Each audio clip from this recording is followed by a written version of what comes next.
Churchgoers thought they were giving in faith, but what happened next shocked everyone. Scammers are now targeting Bishop Fernandez's own congregation, stealing not just money, but trust and hope. You won't believe how brazen these schemes are, and the shocking ways victims are being deceived. Stay with us because this story takes twists you never saw coming. Faith is meant to bring hope, comfort, and community. But for members of Bishop Fernandez's church, that faith was exploited in the most shocking way. In recent weeks, a series of scams have been targeting his congregation, leaving many victims not only financially hurt, but emotionally shaken. What's even more disturbing is the level of sophistication these scammers are using to manipulate people who trusted them with their hearts and wallets. You won't believe what happened next. From fake donation requests to impersonations of church staff, these fraudsters have managed to deceive dozens of church members, some of whom have lost significant sums of money. And while the church is working to alert and protect its members, the full extent of the scheme is only now coming to light. In this video, we'll break down how these scams operated, why they were so effective, and the shocking stories of members who fell victim. We'll also reveal insider details about how Bishop Fernandez and his team responded, the measures being put in place to prevent further attacks, and the lessons every churchgoer, and even casual donors, should learn from this situation. Stick around because by the end of this video, you'll understand just how cunning these scams are, why faith alone isn't always enough to protect you, and what you can do to safeguard yourself and your community. It all began quietly. At first, most church members didn't notice anything unusual. A few received what appeared to be legitimate messages from the church, emails, text messages, even social media messages claiming to be from Bishop Fernandez's staff. The scammers were careful, studying the church's communication style, using familiar logos, email addresses that looked official, and language that mimicked the way church leaders spoke to the congregation. For many members, it started with something simple, a request to update their donation information or verify their account for security purposes. These messages were convincing. They included personal details such as the members' names, addresses, and sometimes even donation history, information that most people would never think a stranger could obtain. Some victims began reporting small amounts of money missing from their bank accounts, thinking it was a banking error. But soon patterns emerged. Multiple members noticed similar messages, asking them to send money to unfamiliar accounts or directing them to third-party payment services that were controlled by the scammers. The sophistication of the scam caught everyone off guard. One member described the experience as surreal. "I thought I was helping my church," they said. "I wasn't just giving money. I was giving it in faith, believing it would go to a good cause. Then I realized I had been duped for older members who trusted the church implicitly. The sense of betrayal was even more profound. Many felt not just financially exploited, but emotionally targeted, as their faith and loyalty had been weaponized against them. The scam didn't stop at money. Some victims reported receiving phone calls from people claiming to be church staff, insisting that urgent payments were needed for ministry projects, outreach programs, or even emergency aid. The callers used high-pressure tactics, implying consequences if members didn't comply immediately. In some cases, they even referenced events and services that actually happened at the church to make the scam seem authentic. What made this operation so insidious was how personal it felt. Scammers didn't just rely on generic tactics. They studied members' routines, checked social media updates, and sometimes even intercepted church newsletters.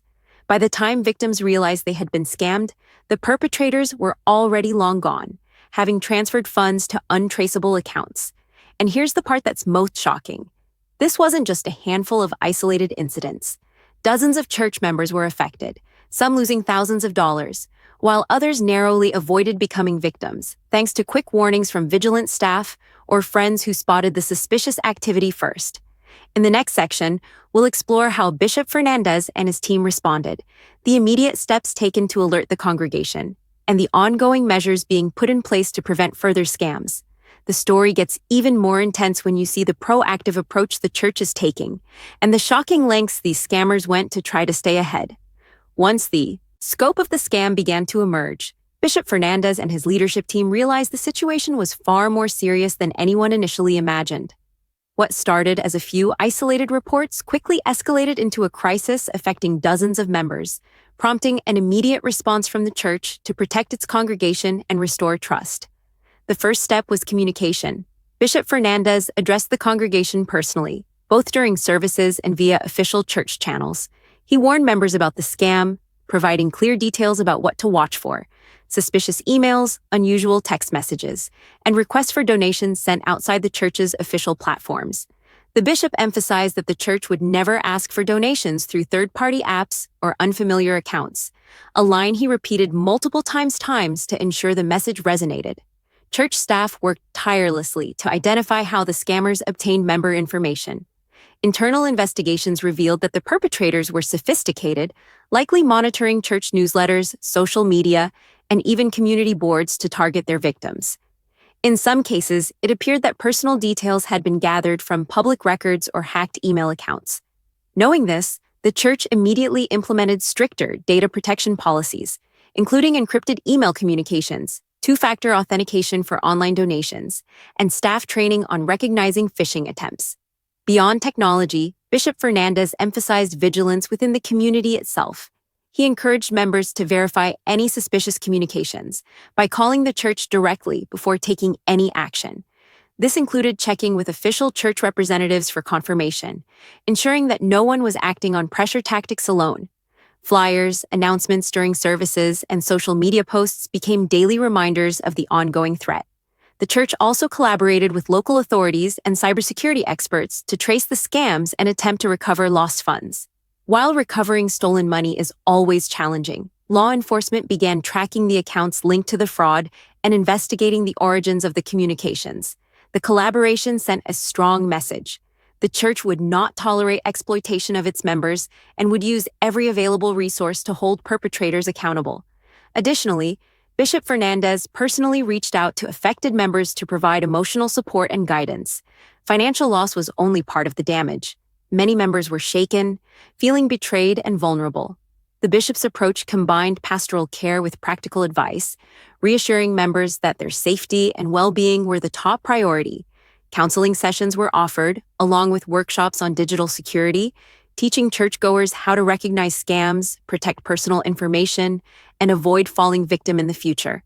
Despite these efforts, the challenge remains ongoing. Scammers are continually evolving, adapting to new technologies and methods to reach their targets. This is why the church has committed to regular updates, community alerts, and even partnerships with cybersecurity firms to proactively identify threats before they escalate.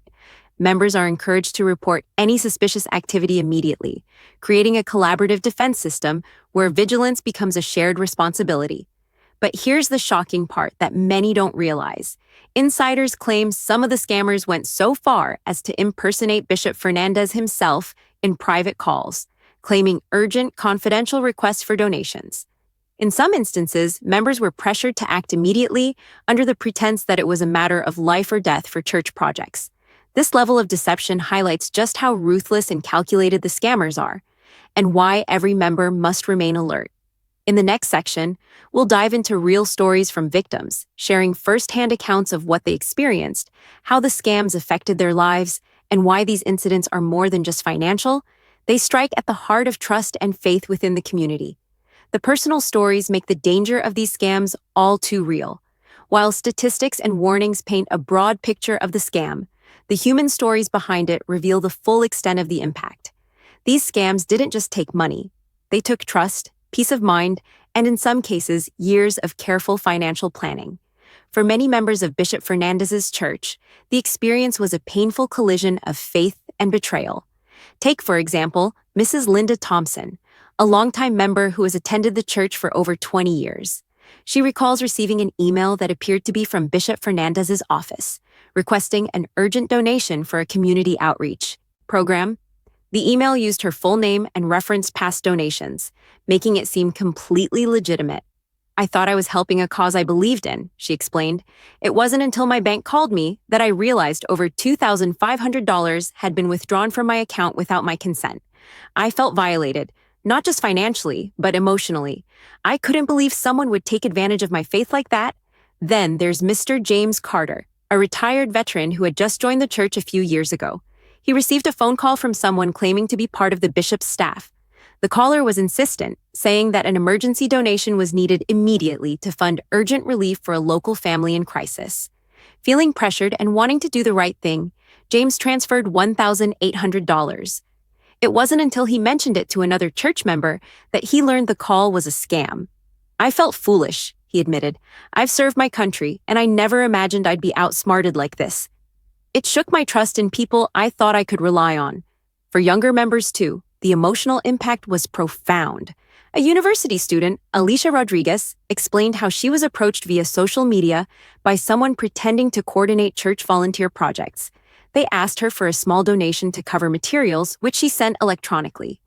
It seemed innocent at first, Alicia said, but when I realized I'd been scammed, I felt like my faith had been used against me.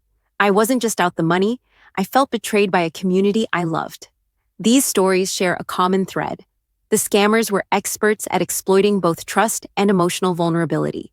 They didn't randomly pick targets. They carefully observed members' behaviors, studied church communication patterns, and created messages that resonated personally. Their methods combined technical skill with psychological manipulation, making it incredibly difficult for even cautious, experienced members to detect the fraud. Beyond financial loss, many victims describe a lingering sense of caution and doubt. Some have become hesitant to contribute to charitable causes, questioning whether every donation might be a trap. Others worry about their personal safety, concerned that the scammers know too much about them. In communities built on trust, these feelings are devastating. But there's a silver lining. These victims' stories have sparked a wave of awareness within the church. Bishop Fernandez and his leadership have used these incidents as teachable moments, creating workshops and seminars that educate members about online and phone scams, phishing attempts, and fraud prevention. Many victims have become advocates themselves, warning friends, family, and fellow members about the tactics used, helping to prevent future incidents. Here's the part that's especially shocking. Insiders report that some scammers even tried to create fake emergencies mimicking real church events, fundraisers, community drives, or disaster relief initiatives to pressure members into sending funds immediately. This wasn't just opportunistic. It was premeditated and highly manipulative, designed to exploit the kindness and faith of churchgoers.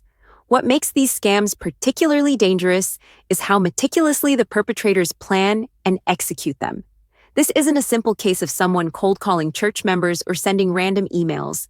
They're highly organized operations designed to exploit trust, manipulate emotions, and extract money with alarming efficiency.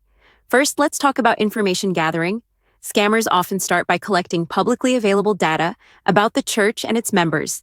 This includes browsing social media accounts, church websites, newsletters, and public records. They look for patterns: who donates regularly, who participates in volunteer work, and who is active in church events. By mapping out these details, they create a profile for each potential target, making their approach far more personal and convincing. Once the target list is prepared, scammers craft communication strategies that mimic legitimate church outreach. Emails, text messages, and even phone calls are designed to look as official as possible. They replicate the church's logos, font styles, and language tone, sometimes going as far as creating fake email addresses that are almost identical to the real ones. For phone calls, some scammers use caller ID spoofing, making it appear that the call is coming directly from Bishop Fernandez's office or trusted church staff members. Next comes the psychological manipulation. Scammers leverage urgency and emotional triggers to compel action. Messages may claim there is an emergency, funds are needed for disaster relief, a sick child in the congregation requires immediate aid, or a special church initiative is about to fail without immediate donations. By combining fear, guilt, and faith-based appeals, the scammers create a sense of obligation that makes members act without pause. Some operations even involve real-time monitoring of responses. Once a member engages, the scammer tracks whether they've clicked on a link, opened an email, or begun a transaction. They may follow up with a phone call or another message to ensure the member completes the transfer. This level of persistence makes it hard for anyone to back out once they're engaged. Another shocking tactic is impersonation. Some scammers go as far as pretending to be Bishop Fernandez himself or a trusted church staff member, using voice modulation or pre-recorded messages. They may quote real church events or details about past donations to make the interaction feel legitimate. This creates a terrifying sense of authority, making members believe they are directly following instructions from someone they trust deeply.